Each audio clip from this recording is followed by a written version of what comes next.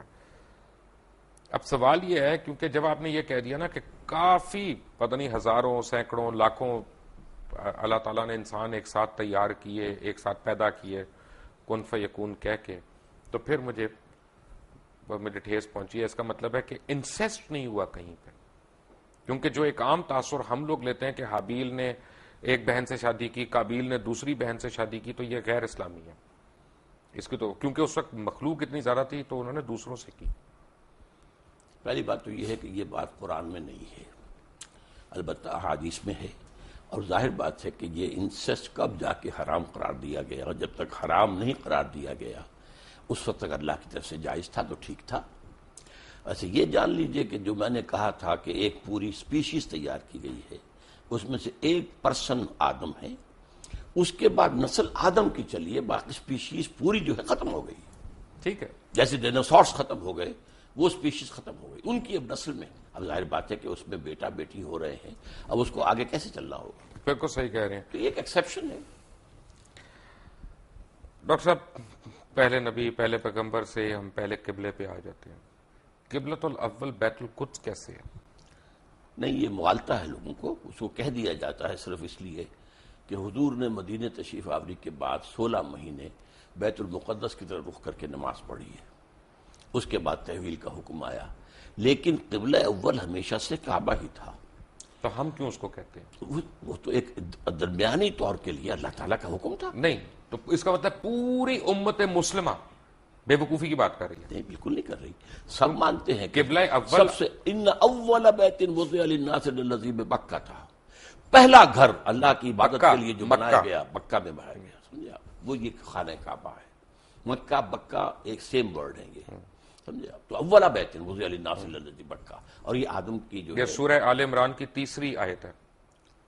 نہیں، تیسری تو خیر نہیں، تیسری نہیں، غلط کہہ رہے ہیں آپ، نہیں، آیت نمبر 96 ہے، سوری 96، مائی مسٹیک، میں نے وہ لکھا تو مجھے پورا یاد نہیں ہے آیت نمبر، لیکن یہ کہ ان اول بیت، اصل میں اس کے بعد ویسے بھی اصل جو تاریخ ہے وہ یہ کہ حضرت آدم نے بنایا تھا، اس کے بعد طوفان کی زد میں آ کر یہ ختم ہو گیا تھا، صرف بنیادیں رہ گئی تھی، پھر حضرت ابراہیم کو اللہ نے وہ بنیادوں کا جو ہے علم دیا، وہاں سے آپ نے اور اسماعیل نے اس کی تعبیر کی ہے، تو یہ وہ ہے کہ اس کے بعد سے وہ گھر اچھا، جو پڑھنے میں آیا وہ یہ ہے کہ صفائی کی ہے، اس کی کلیننگ کی ہے، تعمیر اس کی یعنی چھت کی ہے، دیواریں تو قائم تھی۔ یرفع ابراہیم القواعد من البیت، جبکہ اٹھا رہے تھے ابراہیم اور اسماعیل اس گھر کی دیواریں، اس میں صرف بنیاد رہ گئی تھی اور اس کا اور کوئی نشان نہیں تھا۔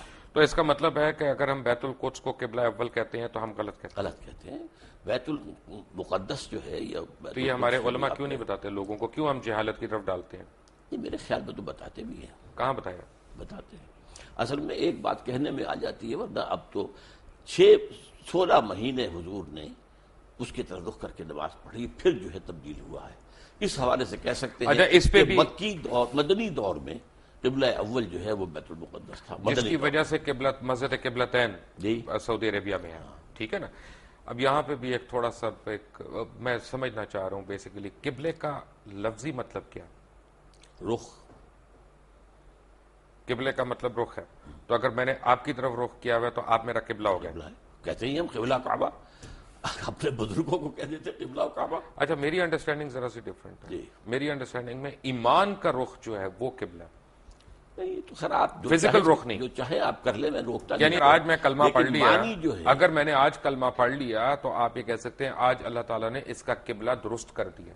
یہ محاورے میں آپ استعمال کریں گے، قبلہ یہی ہے کہ جس طرف عبادت میں رخ کرنے کو کہا گیا ہے، وَمَا جَعَلْنَا الْقِبْلَةَ الَّتِي كُنْتَ عَلَيْهَا إِلَّا لِنَعْلَمَ مَن يَتَّبِعُ الرَّسُولَ مِمَّن يَنقَلِبُ عَلَىٰ عَقِبَيْهِ، اے محمد صلی اللہ علیہ وسلم ہم نے یہ کچھ عرصے کے لیے جو یہ قبلہ تمہارے لیے مقرر کر دیا تھا یہ اس لیے تاکہ ہم جانچ لیں کہ کون رسول کی پیروی کرتا ہے اور کون اپنی ایڑیوں کے بل مڑ جاتا ہے. کیونکہ عرب کے لوگوں کے لیے جو امیین تھے بنی اسماعیل ان کے لیے تو قبلہ جو ہے یہ بیت المقدس تو وہ جانتے ہی نہیں تھے کس بلا کا نام ہے, وہ تو کعبے کو جانتے تھے.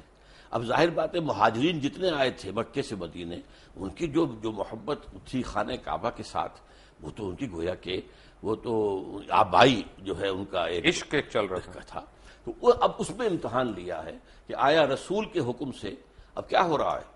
جب حضور مکے میں ہوتے تھے تو آپ ایسے کھڑے ہوتے تھے نماز پڑھنے کے لیے کہ خانہ کعبہ بھی سامنے اور بیت المقدس بھی سامنے. اس کو کہتے ہیں استقبال القبلتین, بیک وقت دو قبلوں کی طرف رخ ہو جانا. ٹھیک ہے. اب مدینے آ گئے, جیسے اب مدینہ درمیان میں ہے. اگر آپ مکے رخ کریں گے تو پیٹھ ہوگا بیت المقدس کو, اور بیت المقدس کو رخ کریں گے تو پیٹھ ہوگی خانہ کعبہ کو. تو گویا کہ اللہ نے ایک امتحان کے طور پر مسلمانوں کو کہ آیا ان کے اندر رسول کی پیروی راسخ ہو چکی ہے یا نہیں. یہ کیا مجھے سمجھ نہیں آیا کہ اگر میں یہاں سے خانہ کعبہ کی طرف رخ کر کے نماز پڑھ رہا ہوں تو راستے میں ہندوؤں کا گردوارہ بھی آئے گا, سکھوں کا ٹیمپل بھی آئے گا, کوئی برما کی اپنا وہ ان کا بھی ٹیمپل آئے گا, تو میں ان کے بھی سجدے کر رہا ہوں, وہ بھی میرے قبلے ہیں. نہیں, سوال یہ ہے کہ اس وقت کیا شکل تھی جب حضور پڑھ رہے تھے مکے میں نماز تو عورتوں کو شہوہ نہیں تھی, اور جب یہ مدینے میں آ کر کیا ہے تب بھی کوئی چیز درمیان میں نہیں. اچھا, بات یہ ہے کہ حیرانی کی بات یہ ہے کہ اس وقت بیت القدس کا تو کوئی قیام ہی نہیں تھا جس زمانے کی آپ بات کر رہے ہیں, کیونکہ بیت القدس تو حضرت عمر فاروق نے بنوائی تھی بعد میں. بیت المقدس جو ہے وہ حضرت عمر نے تعبیر کروائی ہے مسجد عمر کے نام سے, لیکن یہ علاقہ ٹیمپل ماؤنٹ جو ہے یہ ٹیمپل آف سولومن تھا. ٹیمپل آف سولومن تھا, لیکن temple Mount per temple of Solomon تھا نا. ایک پہاڑی ہے, ٹھیک ہے, یہ مستطیل رقبہ ہے جس پہ حضرت سلیمان علیہ السلام نے یہ گھر یہ تعمیر کی, جنوں سے تعمیر کروائی تھی. اس کے بعد حضور کے زمانے میں وہ چرچ تھا, بالکل تھا, کیونکہ قبضہ جو تھا وہاں پر وہ جو ہے عیسائیوں کا بالکل تھا, چرچ تھا. تو اصل میں تو چرچ بھی مسجد ہے, مسجد بھی مسجد ہے, چرچ بھی مسجد ہے, سینیگوگ بھی مسجد ہے. سورہ حج میں اللہ نے فرمایا ہے کہ وَلَوْلَا دَفْعُ اللَّهُ النَّاسَ بَعْضَهُم بِبَعْضٍ لَهُدِّمَتْ صَوَامِعُ وَبِيَعٌ وَصَلَوَاتٌ وَمَسَاجِدُ يُذْكَرُ فِيهَا اسْمُ اللَّهِ كَثِيرًا. اللہ تعالیٰ اگر اس طریقے سے ایک قوم سے دوسری قوم کو دفاع نہ کراتا رہتا تو یہ ساری مسجدیں اور یہ سارے سلوتے اور سینیگوگز یہ سب کے سب ختم ہو گئے ہوتے. تو اس کا مطلب ہے کہ مسلمان جو ہیں وہ یہودیوں کی یا عیسائیوں کی عبادت گاہ کو سجدہ کرتے رہے کعبہ کو چھوڑ کے. سجدہ تو نہ اس کو کیا نہ کعبے کو کیا, سجدہ اللہ کو کرتے, قبلے کی ڈائریکشن پر. لیکن یہودیوں اور عیسائیوں میں بھی اختلاف تھا. ایک مشرق کی طرف جب وہ خود ٹیمپل آف سولومن کے اندر عبادت یعنی کرتے مسلمان خانہ کعبہ کو چھوڑ کے یہودیوں اور عیسائیوں کی عبادت گاہ کو سجدہ کرتے رہے, اس کو سجدہ نہیں کرتے رہے, اس رخ میں. بابا اگر ہم خانہ کعبہ کو میں چھوڑ کے کہہ رہا ہوں تو میں رخ کی بات کر رہا ہوں. ٹھیک ہے, میں تو بتایا آپ کو, اللہ نے اس کو امتحان قرار دیا ہے کہ آیا تمہارے اندر اپنا نیشنلزم اور ریشیل وہ باتیں زیادہ مضبوط ہیں یا رسول کا فرمان زیادہ ہے. رائٹ ڈاکٹر صاحب, طے ہو گیا کہ وہاں پہ تو ٹیمپل آف سولومن تھا جس ڈائریکشن میں مسلمان سجدہ کرتے رہے. بالکل. پھر شب معراج کا واقعہ ہوا, وہ بھی ٹیمپل آف سولومن سے اوپر گیا. ٹیمپل تو نہیں تھا وہاں اس وقت, ماؤنٹ کیا وہ تو ایک جگہ تو وہی تھی نا راک پر, ہاں اس جگہ پر, جگہ تو وہی تھی. آپ اسے ٹیمپل ماؤنٹ کہیں, ٹیمپل سولومن نہیں تھا. ٹیمپل آف سولومن بنا تو تھا نا وہاں پہ, وہ کبھی بنا تھا نہیں, یہ تو نہیں, ہسٹوریکلی تو تھا, اور بنایا بھی حضرت سلیمان علیہ السلام نے کرا تھا. تو ہم کیسے حضرت سلیمان علیہ السلام کی بنائی ہوئی چیز کو انکار کر دیں؟ انکار نہیں کرتے, اس وقت وہاں نہیں تھا. وہاں ایک راک ہے جس کے اوپر اب ڈوم بنی ہوئی ہے. تو اس کا مطلب تو یہ ہوا نا کہ ڈاکٹر صاحب پوری دنیا کے مسلمان جو ہے ناجائز طور پہ اس پہ قبضہ کرنا چاہتے ہیں, اس پہ حق جتا رہے ہیں اپنا. پوری دنیا کے مسلمان تو ناجائز قبضہ نہیں کرنا چاہتے. وہاں پر جو قوم 2000 سال سے آباد تھی اس کو ڈسپلیس کس طریقے سے کیا گیا ہے. یہودی تو وہاں سے نکلے ہوئے تھے 2000 سال سے. وٹ کلیم ڈڈ دے ہیو, جس کو قائد اعظم نے کہا کہ انلیجیٹیمیٹ چائلڈ آف دی ویسٹ, اور اقبال نے کہا کہ ہے ارض فلسطین پہ یہودی کا اگر حق, ہسپانیہ پہ حق نہیں کیوں اہل عرب کا. ایسے میں کہتا ہوں ہوتا ہے شب و روز تماشا میرے آگے کہ علماء دین بھی آج علامہ اقبال اور قائد اعظم کو کوٹ کرنے پہ آ گئے, جن کا اس وقت آپس میں بالکل کلیش تھا, سیریس کلیش تھا. بات یہ ہے کہ اصل حق میں نہیں ہے آپ کو ایک مغالطہ ہو رہا ہے. میں علماء دین میں سے نہیں ہوں، دین کا خادم ضرور ہوں، لیکن میں تو اپنی نوجوانی میں مسلم اسٹوڈنٹ فیڈریشن کا بڑا تیز ورکر تھا اور ضلع حصار کی اسٹوڈنٹ فیڈریشن کا جنرل سیکرٹری تھا، اور میرے اوپر پہلا اثر جو ہے وہ علامہ اقبال کا ہے. رائٹ. تو اس کا تو مطلب یہ ہوا نا کہ آپ ان لوگوں کو برا کہہ رہے ہیں کہ جنہوں نے وہاں پہ زمینیں خریدی، وہاں پہ اپنے آپ کو آباد کیا، کیونکہ اگر آپ سچ پوچھنا چاہتے ہیں تو فلسطینیوں نے تو پیسے لے کے زمین بیچی تھی، ان کے پاس رائٹ آف وے ہے اس کا سارا. آپ کس طرح ان کو ڈسپلیسمنٹ کی بات کر رہے ہیں؟ رائٹ آف وے نہیں تھا ان کا، اس لیے کہ جب ہینڈ اوور کیا ہے یروشلم عیسائیوں نے حضرت عمر کو، تو جو انہوں نے ڈکٹیٹ کرائیں گی ٹرمز، ان میں سے ایک یہ تھی کہ آپ یہاں یہودیوں کو آباد نہیں ہونے دیں گے. یہ ایک معاہدہ تھا حضرت عمر کا اور اس وقت کے عیسائیوں کا. حضرت عمر نے رعایت یہ برتوائی تھی کہ ٹھیک ہے یہودی یہاں آ سکتے ہیں to visit their holy places, لیکن یہاں وہ کوئی زمین نہیں خریدیں گے، کوئی مکان نہیں خریدیں گے، جائیداد نہیں خریدیں گے، سیٹل نہیں کریں گے. اچھا یہاں پہ پتہ ہے فرض کریں آج ہم ایک مناظرہ کرتے ہیں اسرائیل والوں سے اور ان سے کہتے ہیں کہ جی یہ تم ہمیں دے دو یروشلم، کیونکہ ہمارا اس پہ رائٹ ہے، حضرت عمر فاروق کا بھی اس پہ معاہدہ ہوا تھا اور وہ ہمیں دے دیتے ہیں کہ جی ہم تم سے پہلے تھے یہاں پہ، ٹھیک ہے. تو خانہ کعبہ میں بھی تو 300 بت تھے نا، خانہ کعبہ میں بھی ہم سے پہلے کفار تھے. اگر وہ کل آ جائیں اپنی فردیں نکال کے کہ جناب اب اس کا جو ہے نا وہ ہمارے نام کر دیں رجسٹری، تو ہم دے دیں گے ان کو. یہ آپ ایک ایسی بات کر رہے ہیں جس کا کوئی امکان نہیں. وہ سب کے سب اسلام لے آئے تھے، ان کے باقیات تو کوئی ہے ہی نہیں.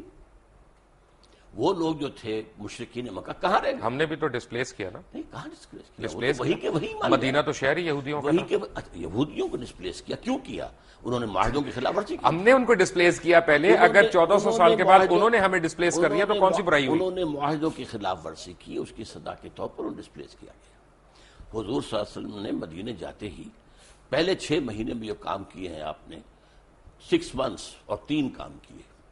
نمبر 1 مسجد نبوی کی تعمیر، نمبر 2 یہودیوں کے ساتھ معاہدہ کر کے جکڑ لیا کہ اگر ہم پر حملہ ہوگا مدینے پر تو جوائنٹ ڈیفنس کریں گے ہم مل کر، اور نمبر 3 مہاجرین اور انصار کی آپس میں مواخات. یہ 3 کام. لیکن اس کے بعد یہودیوں نے آنر کیا اور مسلمانوں نے آنر نہیں کیا. جب اپنا کروسیڈ شروع ہوئی ہے یروشلم کے اوپر عیسائیوں نے حملہ کیا تو انہوں نے مسلمانوں سے زیادہ تعداد میں یہودیوں کو قتل کیا. عیسائیوں نے مارا نا، عیسائیوں نے مارا، آپ جو بات کر آپ نے رہے ہیں، ان کو پہلی سپورٹ نہیں کیا، آپ آپ نے مدینے سے یہودیوں نکل کی کر- ایگزٹ کلوز وہاں پہ لے لی اپنے تو آپ نے خود بیان کی تھی نا کہ آپ نے ڈسپلیس کیا انہیں. ہم نے ڈسپلیس کیا کیوں کیا؟ کس لیے کیا کہ انہوں نے خلاف ورزی کی. کوئی خلاف ورزی نہیں کی. اب آپ کی تو ڈاکٹر صاحب یہ تو مجھے انہوں نے بتائیں نا معاہدہ کون کیا سی تھا، اس کی خلاف ورزی کی. معاہدے تو ہم نے بھی کئی خلاف ورزیاں کی ہیں. اب یہ تو خیر زرداری صاحب نے عبداللہ کی ہے. بن ابی تو مسلمان تھا، عبداللہ بن ابی یہودی تو نہیں تھا. تو اسے کیا کہا ہے؟ نہیں اس نے کافی منافق نہیں تھا، منافقوں کا منافق سردار تھا، نہیں تھا. لیکن اس کو کیا کیا وہ اسلام ہم سے بڑا منافق کون ہے دنیا کون میں؟ ہے؟ لیکن یہ کہ اس کو کیا کیا حضور نے؟ قتل کیا، اس کو مارا،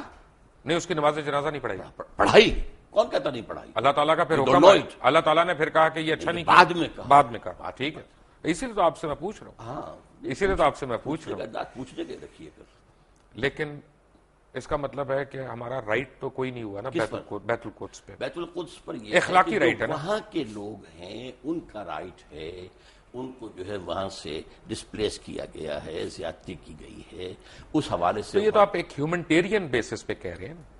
Humanitarian انسانی حقوق سوال کے اوپر یہ کہہ ہے رہے کہ ہیں. یہ جو اب یہودیوں نے اپنا پورا زور لگایا تھا، آپ معلوم ہوگا سلطان عبد الحمید خان وہ بہت زیادہ مقروض تھا، بہت مقروض تھا، اور یہودیوں نے آفر کی تھی کہ آپ سارا قرضہ آپ کا ادا کر دیتے ہیں، آپ ہمیں وہاں آباد ہونے کی اجازت دے دیں. انہوں نے انکار کر دیا کہ جو معاہدہ عمر سے ہوا تھا رضی اللہ تعالیٰ عنہ، میں اس کی خلاف ورزی. لیکن اس کے بعد فلسطینیوں نے اپنی زمین بیچی وہاں پہ. تو یہ کہ جب وہاں پر بالفور ڈکلیریشن کے ذریعے سے انہیں حق دیا گیا ہے تب وہ آئے ہیں نا وہاں پر. بھائی وہ اور بیچی بھی فری ہے. تو نہیں آئے، وہ یہاں پہ ایسے تو نہیں کہ ایم این اے نے قبضہ کر لیا پلاٹ کے اوپر. کیے ہیں، یہ نہیں بھی کیے، یہ بھی کیے. ڈاکٹر صاحب انہوں نے پیسے دیے، ان کے پیسے پاس بھی فردیں دیے. موجود ہیں، نہیں، کیا نہیں، باتیں کر قبضہ بھی رہے کیا. ہیں؟ ملکیت ہے ان کے پاس. پرانے لے کر نکل آئے اپنے پاس 2500 پرانے ڈاکومنٹس کی، یہ تو ہماری جگہ تھی.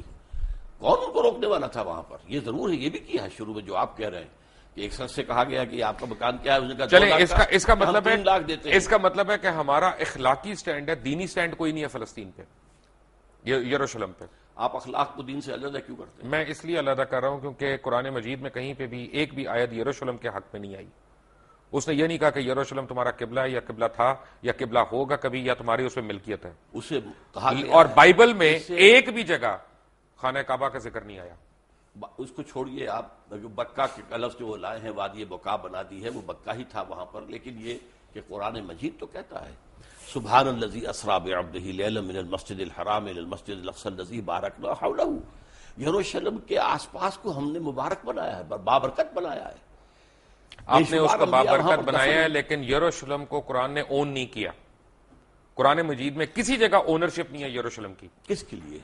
آپ کے لیے اونرشپ تو ہوتی ہے جو لوگ وہاں پہ آباد ہوں ان کی ہوتی ہے نا۔ نہیں، تو قرآن جو وہاں پر آباد تھے ان کا دیکھیں نا حق جی، تھا، ان کے چھیننے کا حق ڈاکٹر صاحب مسلمان ہیں ہم تو جغرافیکل باؤنڈری سے بلیو ہی نہیں کرتے، ہم تو امت مسلمہ میں بلیو کرتے ہیں۔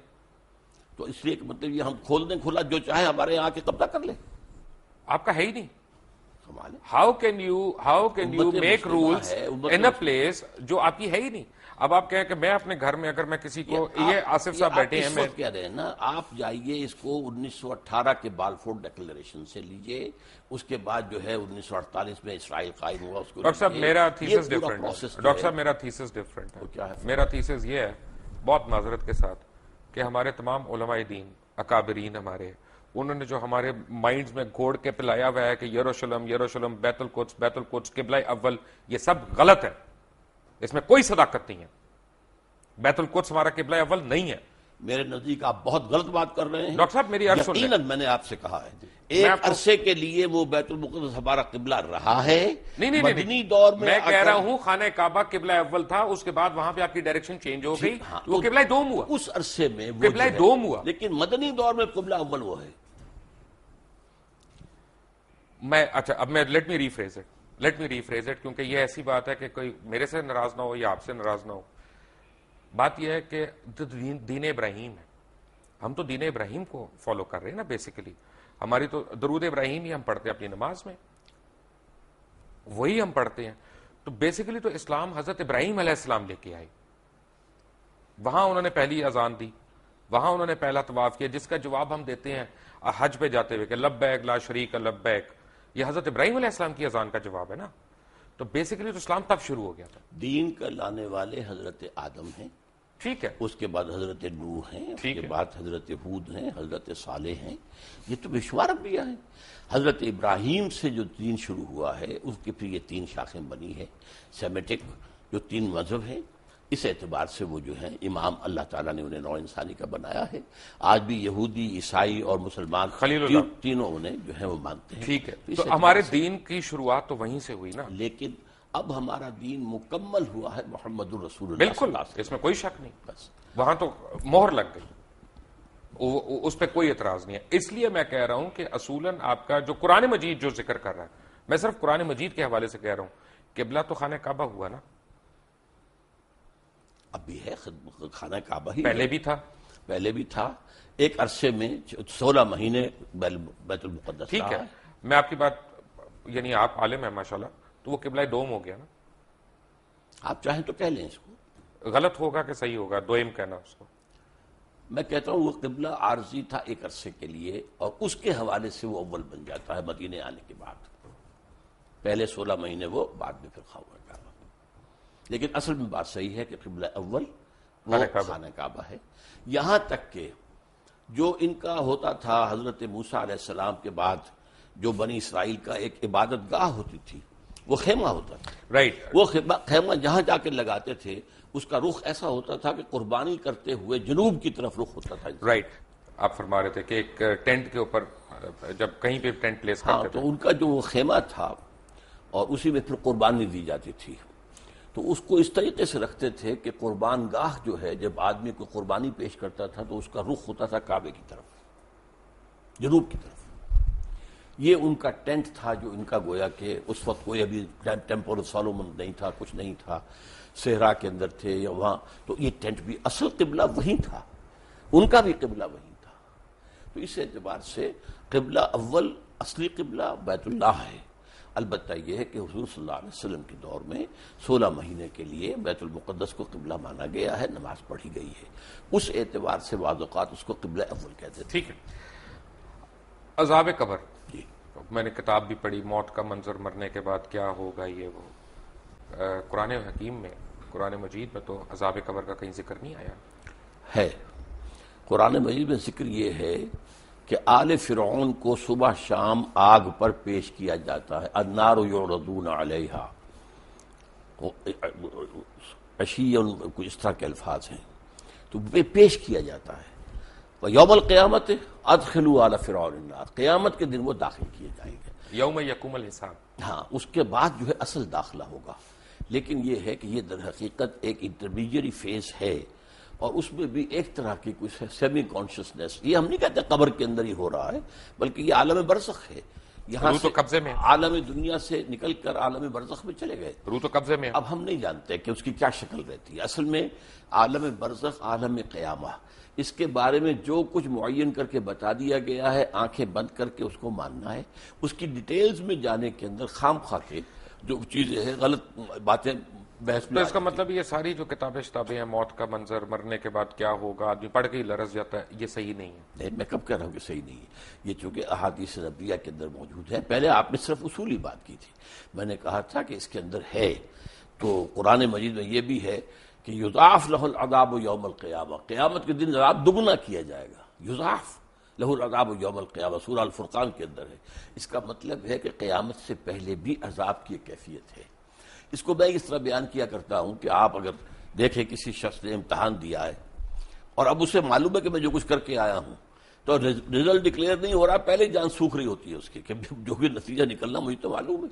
اسی لیے کہا گیا قرآن مجید میں وجوہ یومئذ ناظرۃ الی ربہا ناظرہ ووجوہ یومئذ باسرۃ تظن ان یفعل بہا فاقرہ، بہت سے چہرے اس دن جو ہے تر و تازہ ہوں گے، اپنے رب کی رحمت کے امیدوار ہوں گے، بہت سے چہرے سوکھے ہوئے ہوں گے، انہیں اندیشہ ہوگا کہ اب ان کے ساتھ کمر توڑ دینے والا سلوک۔ لیکن یہ بھی ہوگا کہ کوئی کسی کو پہچانے گا نہیں، کوئی رشتہ کسی کو نہیں پہچانے گا، نہیں، کیوں، کس نے کہا ہے؟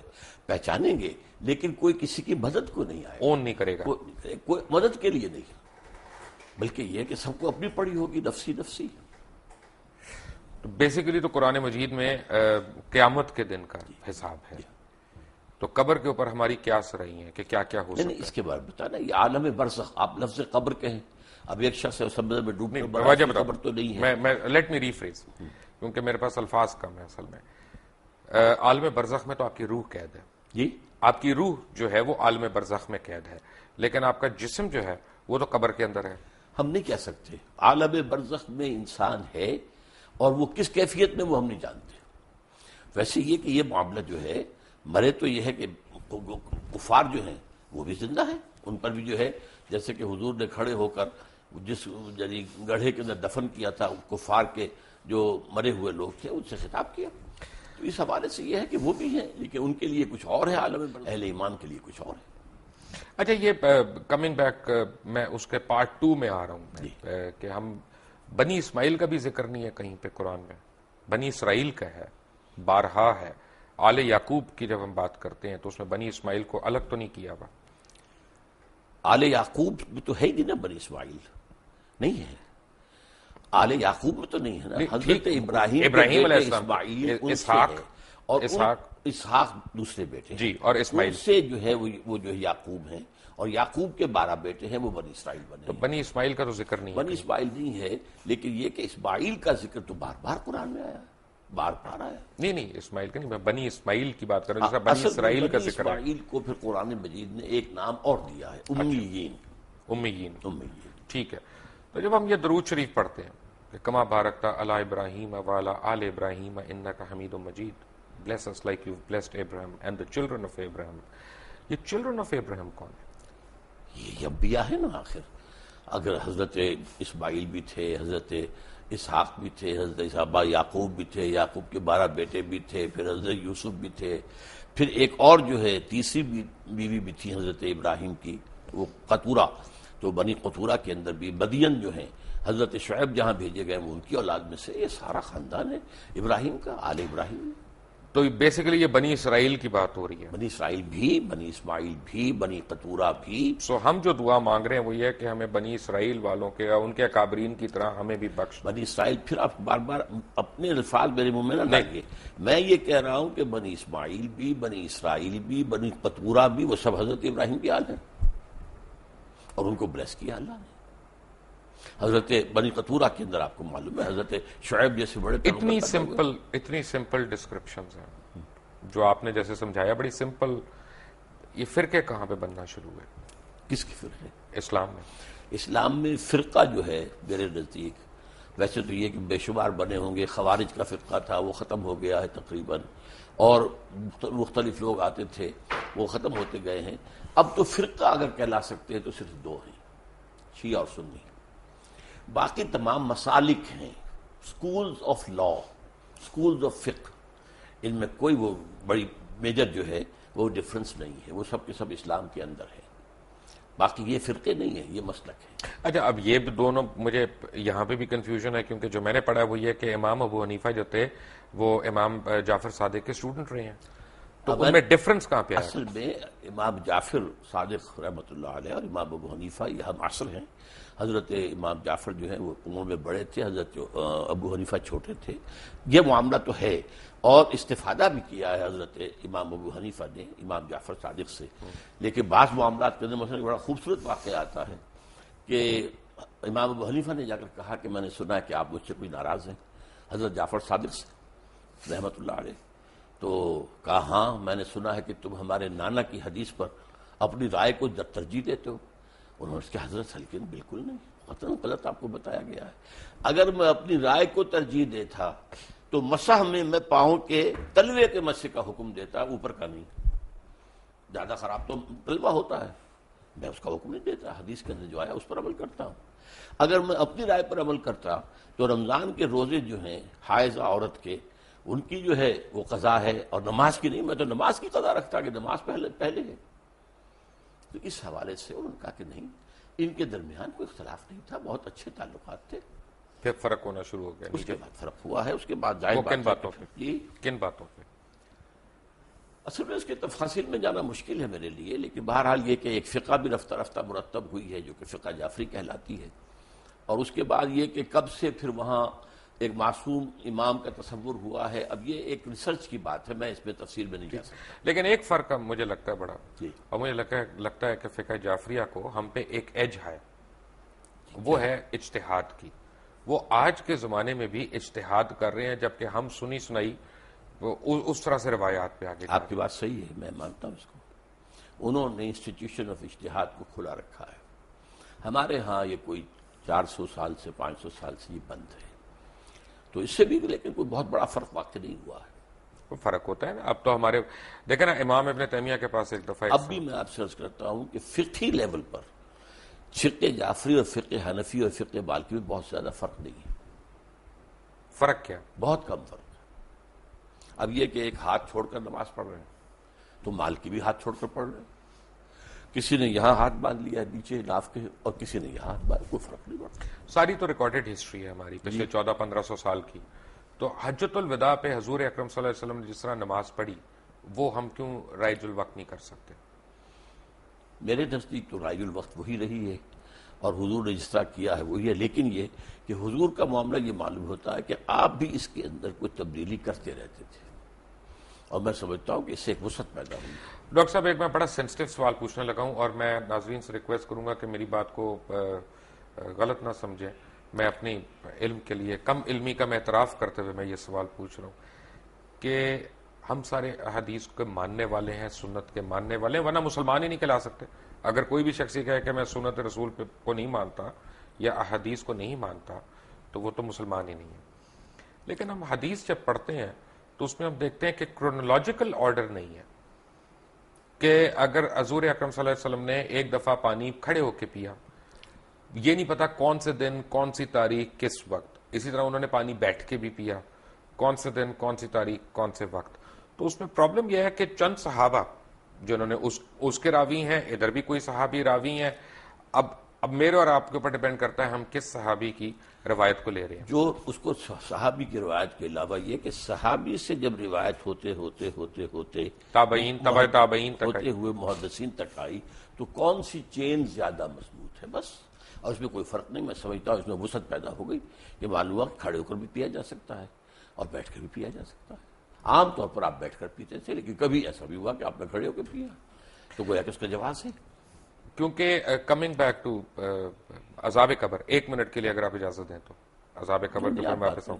میں نے جب قرآن مجید پڑھا، انسان کو پڑھتے رہنا چاہیے لیکن ہم ذرا کمزور لوگ ہیں، کبھی کبھی پڑھتے ہیں، تو جب پڑھتا جا رہا ہوں تو میں نے یہ دیکھا کہ اس میں کسی پیغمبر نے اپنی قوم کو عذاب قبر سے نہیں ڈرایا.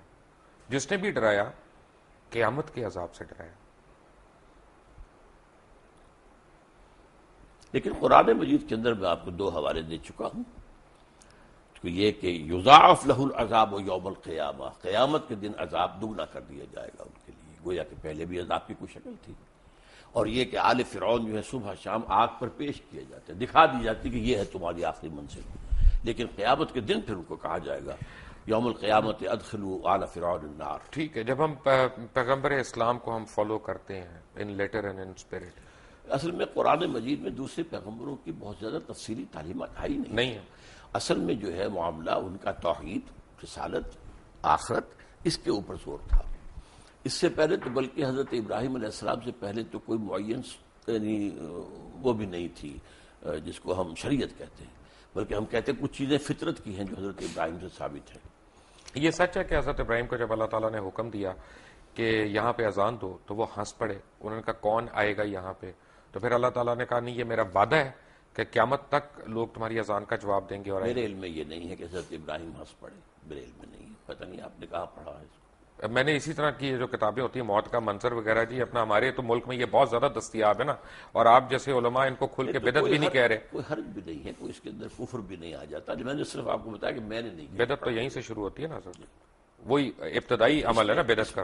اس میں کوئی شریعت کا حکم تو نہیں نکل رہا ہے نا، ایک واقعہ ہے، تاریخی ہے یا نہیں ہے، اس پر گفتگو ہو سکتی. ٹھیک ہے. اچھا، جب ہم پیغمبر اللہ تعالیٰ کے پیغمبروں کو فالو کرتے ہیں یا پیغمبر اسلام کو ہم فالو کرتے ہیں تو خلیتاً کرتے ہیں کہ کیریکٹر وائز کرتے ہیں؟ دوبارہ واضح کریں اپنے سوال. یعنی ایک تو حلیہ ہوتا ہے نا کہ آپ اس طرح کی آپ کی جسامت ہے یا آپ اس طرح کے کپڑے پہنتے ہیں، لیکن ایک آپ کا پورا فطرت ہے کہ جی وہ اچھائی کرنا، نیکی کرنا، حقوق العباد کا خیال رکھنا، حقوق اللہ کو پورا کرنا. دونوں میں سے کون سی زیادہ ضروری چیز ہے؟ دونوں چیزیں اپنی جگہ پر اہم ہیں. ایک کا ہے معاملہ محبت کا، کہ حضور سے محبت کی وجہ سے ہم وضع قطع میں آپ کی پیروی کریں، آپ کی کرم اختیار کریں. جس سے بھی محبت ہوتی ہے آپ کو معلوم ہے دنیا میں ہے ہیرو ورشپ، تو اس حوالے سے یہ ہے کہ وہی وہ جلا کیپ جو ہے چل رہی ہے، یا غازی یا جواہر لال کٹ جو ہے وہ چل رہی تھی، واسکٹ وغیرہ وغیرہ. تو اس حوالے سے یا وہ ماؤ زے تونگ کا جو ہے وہ کوٹ خاص قسم کا. تو اس طریقے سے حضور کے بھی جو محبت کا تقاضا ہے تو اس میں آپ کے ان اداؤں کی بھی پیروی کی جاتی ہے. لیکن اصل شے تو وہ آپ جو شریعت لائے ہیں، جو احکام دیے ہیں، کسی شے کو حلال قرار دیا، کسی کو حرام قرار دیا ہے، کسی کو موقت کیا سنت میں، کسی کو غیر موقت کیا ہے. بعض کام ایسے بھی ہیں جو آپ نے کیے لیکن صحابہ کو روک دیا کہ مت کرو، حالانکہ وہ سنت تھی لیکن آپ نے روک دیا. صوم وصال کی ایک مثال ہے کہ آج فرض کیجیے آپ نے روزہ رکھا، شام کو افطار نہیں کیا، وہ روزہ کنٹینیو کرے ڈیورنگ دی نائٹ، اگلی صبح سے پھر وہ اگلی شام تک جا کر 2 دن کا یوم وصال، صوم وصال، 2 دن کا روزہ، کبھی 3 دن کا بھی آپ روزہ رکھ لیتے تھے. لیکن آپ نے صحابہ کو منع کیا.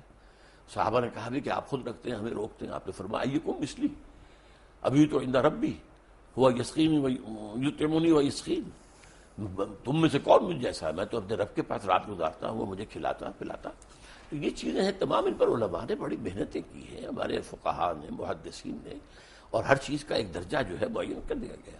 کیونکہ یہاں پہ عام طور پہ یہ سمجھا جاتا ہے نا کہ ہم عربی لباس پہنتے ہیں، شلوار قمیض پہنتے ہیں تو یہ دین کے قریب ہے. حالانکہ حضور تو شلوار نہیں پہنتے تھے، حضور کا تو تہبند تھا. شلوار آپ کو پیش کی گئی اور آپ نے پسند کی کہ یہ اچھا لباس ہے، زیادہ ساتر ہے.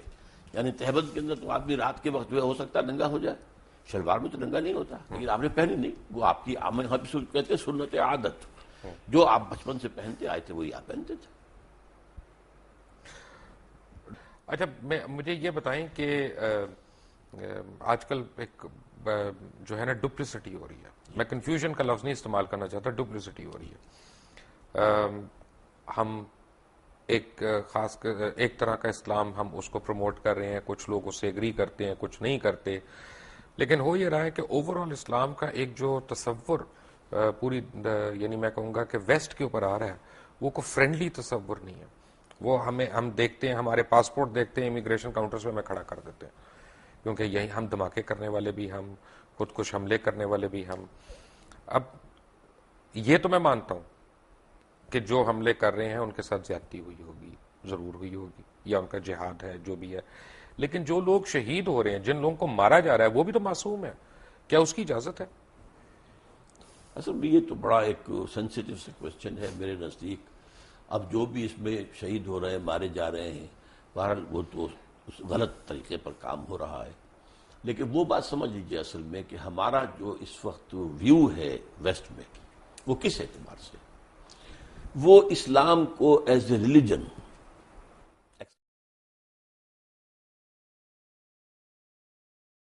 سوشو اکنامک سسٹم کے طور پر ماننے کو تیار نہیں ہے. اور انہیں خطرہ یہ نظر آ رہا ہے کہ دنیا میں مسلمانوں کے اندر ایک دبی ہوئی چنگاری ہے. وہ جو علامہ اقبال نے ابلیس کی مجلس شورا میں جو ابلیس سے کہلوایا تھا کہ نہ مجھے اشتراکیت سے کوئی ڈر ہے اور نہ جمہوریت سے ہے، اگر کوئی خطر مجھ کو تو اس امت سے ہے، اس کی خاکستر میں ہے اب تک شرار آرزو. ان میں ایک آرزو ہے کہ ہمارا ایک نظام تھا، ایک پولیٹیکل سوشو اکنامک سسٹم تھا، ہمارا اپنا جو کرمنل لا تھا، ہمارا سول لا تھا، ہمارے فیملی لاز تھے، ہمارے جو ہے لا آف ایویڈنس تھا، یہ سارے قوانین تھے ہمارے، چلے تھے، 1000 برس تک چلتے رہے. تو اب ہم دوبارہ جو ہے اس کو دنیا میں نافذ یہ چیز وہ ہے جو ویسٹ کو گوارا نہیں ہے. چنانچہ جیسے ہی پچھلی صدی کے اواخر میں یو ایس ایس آر ختم ہوا اور اس کے بعد نیٹو کو اثر نو آرگنائز کرنا شروع کیا گیا اور اس کی توسیع کی کوشش ہوئی، تو پوچھا گیا تھا نیٹو چیف سے کہ اب کس کے لیے؟ وہ آپ کا دشمن تو مر گیا، مرا پڑا، آپ کے قدموں میں پڑا، آپ سے بھیک مانگ رہا ہے، امداد مانگ رہا ہے. انہوں نے کہا تھا اب ہمیں خطرہ اسلامک فنڈامنٹلزم سے ہے. یہ ہے اصل جو خطرے کی بات ہے کہ جو انہیں ہے. اسی کو کرش کرنے کے لیے آپ اندازہ کیجیے جتنی بڑی جو ہے کولیشن بنی ہے افغانستان کے لیے، عراق کے لیے کیوں نہیں بن سکی؟ کیونکہ عراق میں کوئی اسلامی ایشو نہیں تھا، مذہبی ایشو نہیں تھا، وہاں تیل کا معاملہ تھا یا جو بھی تھا. میرے نزدیک وہ پہلا قدم تھا گریٹر اسرائیل کی طرف، اس لیے کہ جب صدام کی حکومت ختم ہوئی ہے اور اس کے مجسمے گرے ہیں تو شیرون نے کہہ دیا تھا پہلے دن ان قریب عراق پر ہمارا قبضہ ہوگا. It was the first step towards the establishment of Greater Israel. یہاں ایران، یہاں افغانستان میں تو ایسی باتیں نہیں تھی. گریٹر اسرائیل کے تو تھریٹ ہم بھی ہیں، ہم کیونکہ نیوکلیئر پاور ہیں. گریٹر اسرائیل کے تھریٹ ہم نہیں ہے، we are not included in that. وہ جو بھی ہے ہمارے نیوکلیئر پاور کے خلاف جو بھی کریں، لیکن گریٹر اسرائیل جو ہے عراق ہے، شام ہے، سیریا ہے، لبنان ہے، اور حجاز کا بھی شمالی علاقہ ہے، مدینہ اور خیبر وغیرہ جہاں یہودی آباد تھے، اور ترکی کا بھی جنوبی علاقہ ہے، اور مصر کا جو بہترین علاقہ زرخیز ڈیلٹا کا، وہ سارا اس میں ہے. ویسے کافی میں یہودیوں کو جانتا ہوں جو نیو یارک وغیرہ میں رہتے ہیں، وہ بڑے خلاف ہیں اسرائیلیوں کے، کیونکہ ان کی کتابوں میں لکھا ہے کہ اسرائیل جب یہاں پہ بنے گا تو وہ آخرت کے قریب ہوگا. ہاں، لیکن یہ کہ ان کے ہاں یہ تحریک زائنزم جو ہے یہ اصل میں بنیادی طور پر سارے یہودیوں کی نہیں ہے، بلکہ یہ سیکولر ٹائپ آف جیوز کی ہے. اور یہ وہ لوگ ہیں کہ جو در حقیقت جو بینکرز ہیں بڑے بڑے اور جو کہ کنٹرول کر رہے ہیں دنیا کی اکانومی کو، وہ زائنزم کی سب. آپ بینکنگ کی بات کر رہے ہیں، اکانومی کی بات کر رہے ہیں. جو مسلمانوں میں مجھے اکانومی کی ایک مثال میں دے سکتا ہوں، وہ ہے حضرت یوسف علیہ السلام کی. کہ حضرت یوسف علیہ السلام نے جب پہلے خواب دیکھا اور کنگ آف ایجپٹ نے ان کو بلایا، انہوں نے خواب دیکھا، تعبیر انہوں نے دی، قحط سالی کی اور بچت کی اور سیو کرنے کی. پھر اس کے بعد and if I am not wrong, correct me if I am wrong, کہ حضرت یوسف علیہ السلام کو جب کنگ آف ایجپٹ نے بلایا، انہوں نے کہا کہ اب ہمیں کیا کرنا چاہیے ان 7 سالوں میں؟ تو انہوں نے کہا قال جلنی علی خزائن الارض انی حفیظ العلیم. کہ اب جب انہوں نے یہ کہہ دیا اور انہوں نے کر بھی دیا اور انہوں نے خوش اسلوبی سے کر لیا، لیکن آج کل مسلمانوں میں حضرت یوسف علیہ السلام جیسا فائنانس منسٹر ہم کہاں سے لائیں گے؟ اصل میں تو مسلمان جو کہ بحثیت مجموعی کئی 100 سال کا ایک سلائیڈ ہے جو نیچے جا رہے ہیں، علمی طور پر جا رہے ہیں، سائنس کے علوم کے اعتبار سے جا رہے ہیں، ٹیکنالوجی کے اعتبار سے جا رہے ہیں. تو اس وقت تو ہم ڈیکیڈ لاٹ ہیں. حقیقت یہ ہے اب اس کے اندر تو کہیں سے نئی زندگی کا شرارہ کہیں سے پھوٹے کسی جگہ پر. بحثیت مجموعی مسلمان امت جو ہے وہ اب اس قابل نہیں ہے. اللہ تعالیٰ کسی ملک کے اندر ہو سکتا ہے کہ ایک نئی یعنی ایک حرارت پیدا کر دے ایمان کی، اور اس کے ذریعے سے وہاں اسلامی انقلاب آ جائے اور دنیا کو دکھا دیا جائے کہ دیکھو، come and see with your own eyes, this is Islam. یہ ہے اسلام کا نظام of social justice. Come and see it. جو کچھ تم نے پڑھا ہوا تمہیں دکھا دیا گیا ہے وہ نہیں ہے اسلام. اسلام تو یہ ہے, آؤ بس دیکھو. تو اصل میں یہ کام ہونا تو ہے, لیکن ابھی اس کے اور اس وقت کے دور کے درمیان بہت وقفہ ہے, اور اس میں وٹ آئی فیئر از کہ امت مسلمہ پر بڑا سخت عذاب اللہ کا آنے والا ہے, جس کا سب سے بڑا حصہ عربوں پر آئے گا. And number 2 on the divine hit list seems to be Pakistani Muslims. Why? Number 1 عرب کیوں ہیں؟ ان کی مادری زبان میں قرآن ہے, یہاں ان کو تو کوئی بچت ہی نہیں. ان میں سے محمد تھے صلی اللہ علیہ وسلم, اور اسی پر وہ ناس بھی کرتے ہیں. تو ان کے لیے تو در حقیقت اگر وہ جیسے جیسے آزاد ہوئے, کسی نے قرآن کو اپنا امام نہیں بنایا. قبلہ کسی نے بنا لیا واشنگٹن کو, کسی نے بنا لیا ماسکو کو.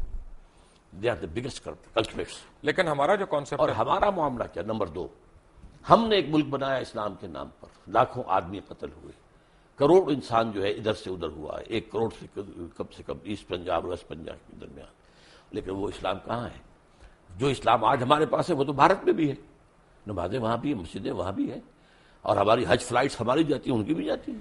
بلکہ مجھے بتایا گیا ہے کہ حج کا انتظام جو ہے وہاں, حج مشن جو ہے ہندوستان کا, وہ کہیں بہتر ہے پاکستان کے حج مشن سے. تو اب ہمارا جو لیڈر کا کانسیپٹ ہے, جو اسلام ہمیں لیڈر کا کانسیپٹ دیتا ہے, وہ تو ہے امر بالمعروف اور نہی عن المنکر. وہ کہاں سے ہم لائیں؟ انقلاب کے بعد ہوگا, اس سے پہلے تو نہیں. You have to bring about a revolution first. حضور نے ریولیوشن برپا کیا, 13 سال میں ایک ریولیوشنری پارٹی تیار کی ہے. دعوت ہے, تربیت ہے, تزکیہ ہے, تعلیم ہے, اور منظم کرنا ہے. ایک امیر کا حکم مانو. اس کے بعد باطل سے ٹکرایا ہے. اقبال کا ایک شعر جو ہے بہت عظیم ہے, با نشہ درویشی در ساز و دمادم زن, چوں پختہ شوی خود را بر سلطنت جم زن. حضور کی حیات طیبہ کو 2 مصروں میں لے آیا اقبال. مکی دور کیا تھا؟ درویشی, دعوت, تبلیغ, نصیحت, واعظ. کوئی پاگل کہہ گیا, ٹھیک ہے, کہہ گیا تو کہہ گیا. کسی نے مجنون کہہ دیا, ٹھیک ہے.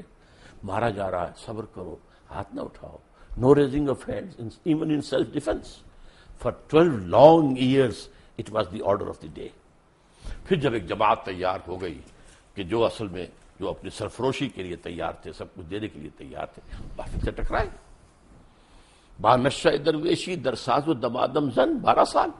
جو پختہ شبی خود را بر سلطنت جم زن. جب تیار ہو جاؤ تو اپنے آپ کو سلطنت زم سے ٹکرا دو.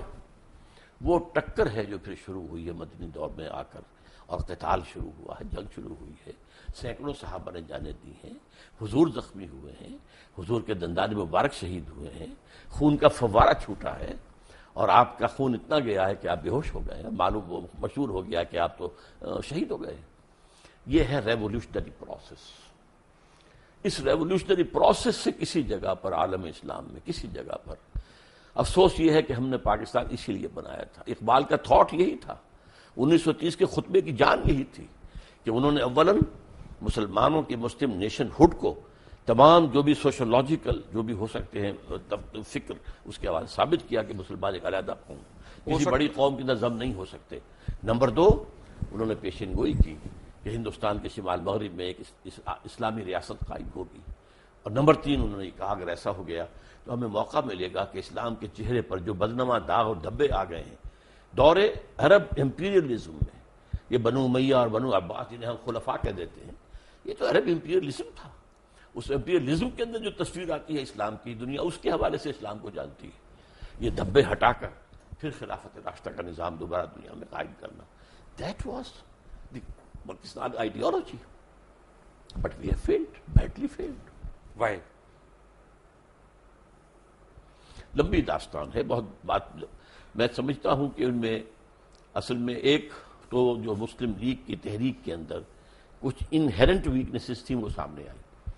مسلم لیگ کی تحریک ایک تحریک تھی, موومنٹ جو آندھی کی طرح آتی ہے اور بگولے کی طرح نکل جاتی ہے. تحریک جو ہے اس کے ساتھ جب تک کہ کوئی مضبوط جماعتی ڈھانچہ نہ ہو, کارڈرز, معین کارڈرز کے ساتھ ایک مضبوط جماعت, وہ آگے نہیں چل سکتی. یہی فرق تھا مسلم لیگ میں اور کانگریس میں. کانگریس ایک مضبوط جماعت تھی, اس کے کارڈرز تھے, اس کا نظم تھا. مسلم لیگ کا نہیں تھا معاملہ, وہ تو ایک تحریک تھی. اور در حقیقت ایک چونکہ ایمرجنسی کی حالت پیدا ہو چکی تھی کہ مسلمانوں نے ہند کا کیا جو ہے مستقبل ہوگا, تو اس حوالے سے پاکستان بنتے ہی مسلم لیگ تو ختم ہو گئی, جسٹ میلٹڈ اوے. اور اس کے بعد کیا ہوا؟ چونکہ مسلم لیگ کی زیادہ قیادت مائنورٹی پروونسز سے آئی ہوئی تھی، ظاہر بات ہے کہ یہاں کے سنز آف دی سوائل تو وہ نہیں تھے، اب مرنا بھی تھا، ایک ایک کر کے مر گئے، اور ظاہر سے پھر یہاں پر تو سارا معاملہ جو آیا ہے پھر وڈیروں کے ہاتھ میں آ گیا، بیوروکریسی کے ہاتھ میں آ گیا، اور اس میں ایک بہت بڑی غلطی مولانا مودودی سے ہوئی، وہی جس کا پہلے ذکر ہو چکا ہے۔ وہ پاکستان موومنٹ سے علیحدہ رہے، انہوں نے ساتھ نہیں دیا، انہوں نے کہا کہ ہم ایک اصولی اسلامی تحریک جو ہے وہ برپا کر رہے ہیں، لیکن پاکستان میں آ کر ان سے غلطی ہوئی، انہوں نے الیکشن میں حصہ لے کر اور ایک پولیٹیکل پارٹی بنا دیا، اور نتیجہ کیا ہوا؟ اب گویا کہ اسلام ایک پولیٹیکل ایشو بن گیا۔ اس سے پہلے مولانا مودودی مطالبہ لے کر کھڑے ہوئے تھے اسلامی دستور کا، اس وقت تک چونکہ جماعت پولیٹیکل پارٹی نہیں تھی تو تمام حلقے جتنے تھے مذہبی انہوں نے ان کا ساتھ دیا۔ ایک غلطی یہ تھی کیا؟ کانسٹیٹیوشن 1973 کا جو پروگرام شروع ہونے سے پہلے میں آپ سے ذکر کر رہا تھا، جس میں آپ نے مجھ سے پیج پوچھا تھا، میں نے پیج 129 آپ کو کوٹ کیا تھا۔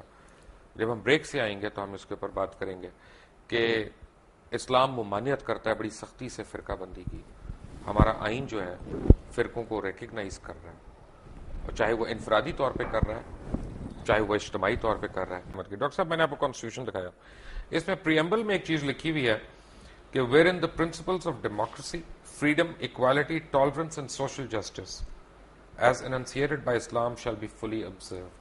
اور دوسرا آگے پیج 129 پہ اسلامک پروویژنس کے اوپر لکھا ہے کہ in the application of this clause to the law of any Muslim sect, the expression Quran and Sunnah shall mean the Quran and Sunnah as interpreted by the sect۔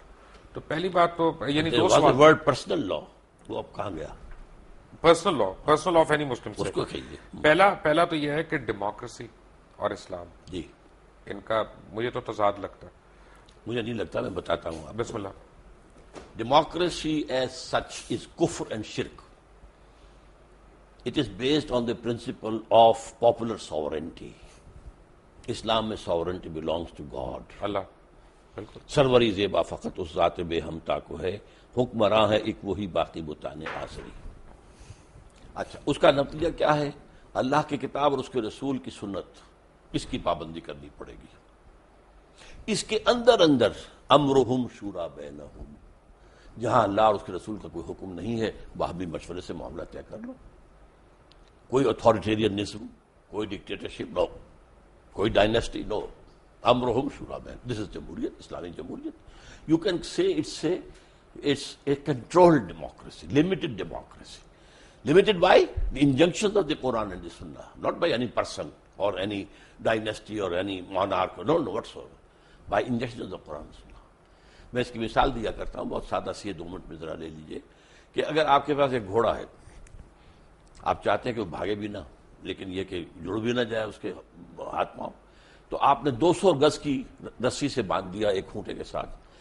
اب ایک circle وجود میں آ جائے گا 200 یارڈز جو ہے radius کا، اس میں گھوڑا آزاد ہے، مشرق جائے، مغرب جائے، شمال جائے، جنوب جائے، 150 گز جائے، 200 گز سے ایک گز نہ ادھر نہ ادھر نہ ادھر نہ ادھر۔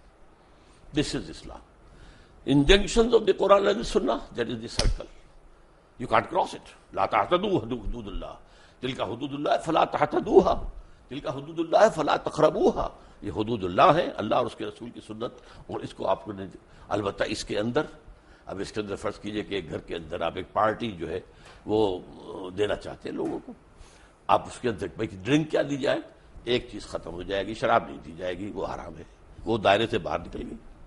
اب 7 اپ دیں، روح افزا دیں، کیا دیں، وہ آپس میں مشورے سے طے کر لیں۔ دائرے کے اندر جو کچھ ہے مباح ہے، اس مباح میں آپ اپنے مشورے سے by counting votes you can decide. So this is Islamic democracy. ٹھیک ہے، الحمدللہ۔ اپنا مجھے اس میں کوئی اعتراض نہیں ہے، یعنی ان سینس کہ خدا نخواستہ ہو بھی نہیں سکتا، لیکن میرا مطلب ہے کہ میرے حساب سے تو ڈیموکریسی اور جو موجودہ ڈیموکریسی ہے جو اس کا تضاد ہے، ہیومن ساورنٹی، کیونکہ اگر میرے لیے حضور صلی اللہ علیہ وسلم کی ذات ایک طرف، ان کا حکم ایک طرف، پوری کائنات ایک طرف، بالکل میں تو اس طرف جاؤں گا۔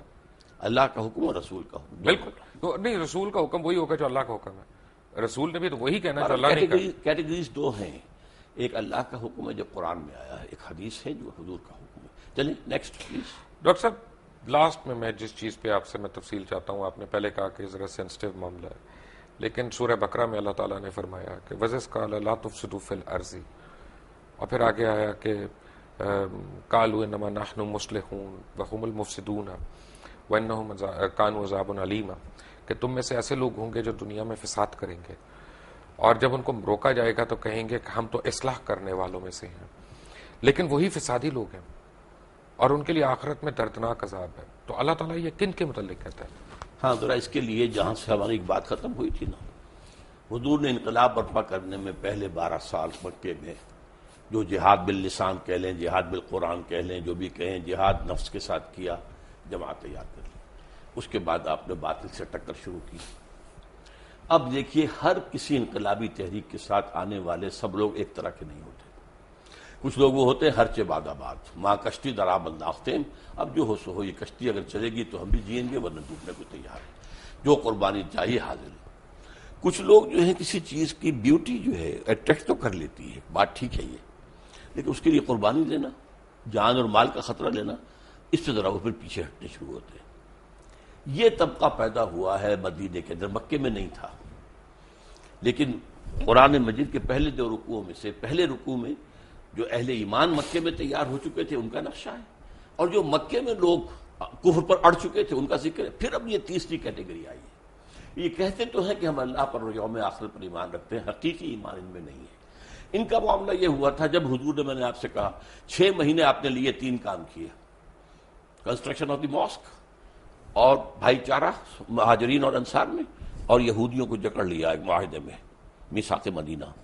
اس کے بعد آپ نے ایڈوانس شروع کر دیا، مکے کی طرح چھوٹے چھوٹے دستے بھیجنے شروع کر دیے، پرووکیشن کر رہے ہیں آپ۔ تو ان لوگوں کا یہ کیا کر رہے ہیں، یہ قریش کے ساتھ بڑھواؤ گے، ہمیں مرواؤ گے، کیا کرو گے؟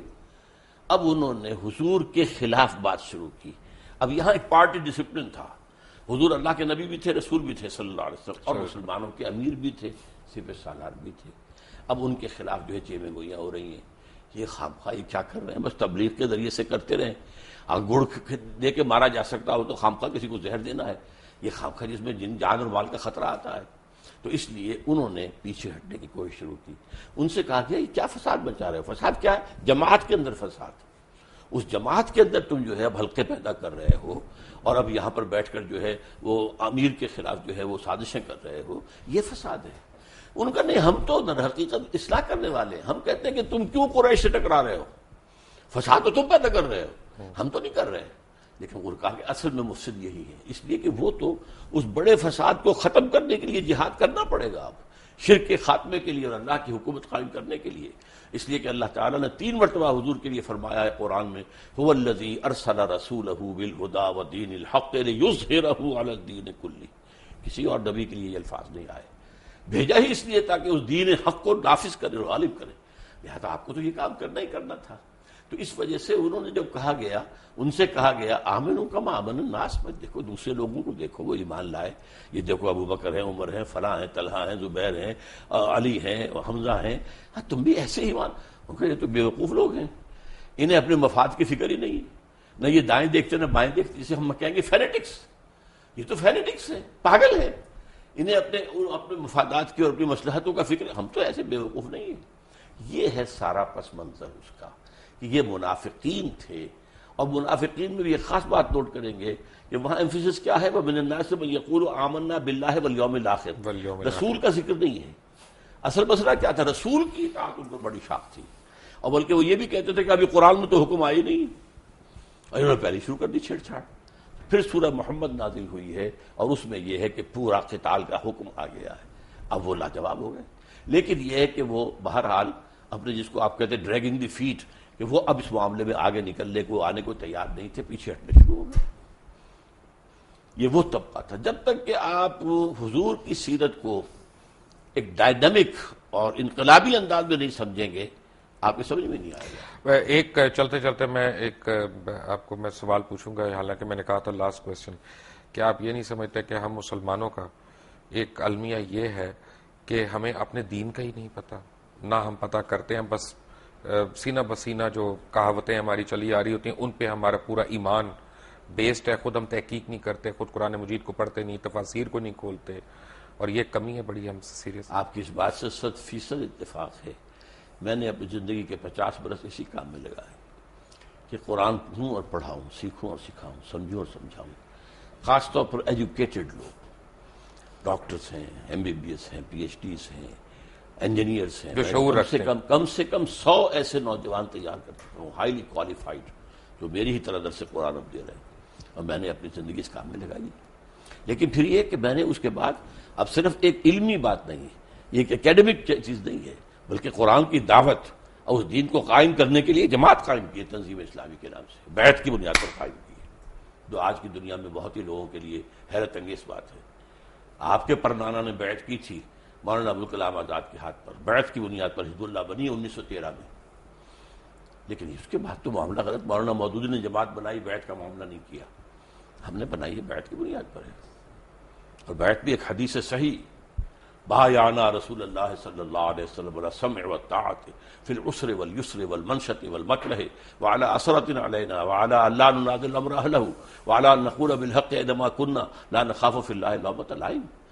یہ متفق علیہ روایت ہے بخاری اور مسلم کی. حضرت عبادہ بن ثابت فرماتے ہیں ہم نے بیعت کی تھی اللہ کے رسول سے، آپ کا ہر حکم سنیں گے اور اطاعت کریں گے، چاہے مشکل ہو چاہے آسان، چاہے ہماری طبیعت آمادہ ہوں چاہے ہمیں اپنی طبیعتوں پہ جبر کرنا پڑے، چاہے آپ دوسروں کو ہم پر ترجیح دے دیں. ہم یہ نہیں کہیں گے کہ آپ نے 9 وارد کو ہم پر امیر بیعت بنا تو دیا. بیعت ہے نا، بیعت میں تو کوئی کویسچنز نہیں اور ہوتے. یہ البتہ جہاں بھی ہوں گے حق بات ضرور کہیں گے، رائے ضرور دیں گے.